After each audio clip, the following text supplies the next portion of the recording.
Hello, I'm Mrs. Ford. I'm the Design and Technology NYP Coordinator. I'm just going to take you through what students have been working on this year in Year 7. Design's taught on rotation.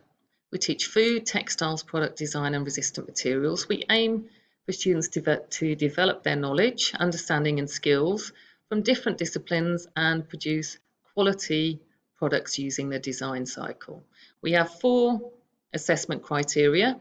You can see them there, and they focus on the design criteria.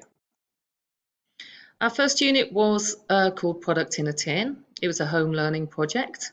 Students focused on upcycling a product which could fit into a tin. Here's some examples of students' work. You can have a look at the resources on the hyperlink there. The second project is called Are You Sitting Comfortably? Students are working on looking at ergonomic chair design and creating a model chair and ergono.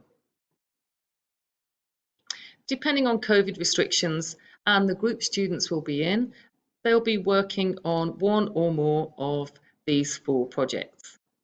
A resistance materials project where they design and make a box based on their own culture.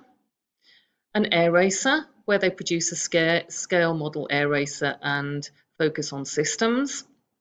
A fabric case where they learn about repeating patterns and textiles equipment, including the sewing machine. And the 4th unit is focusing on food skills, really concentrating on practical food techniques and creating quality products and thinking about health and safety. There are several places that you can look to help support your child.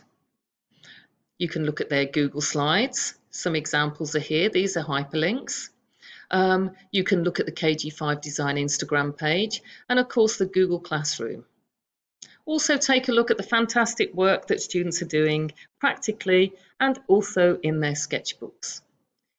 If you've got any further questions, my email is at the beginning of these slides. Thanks very much.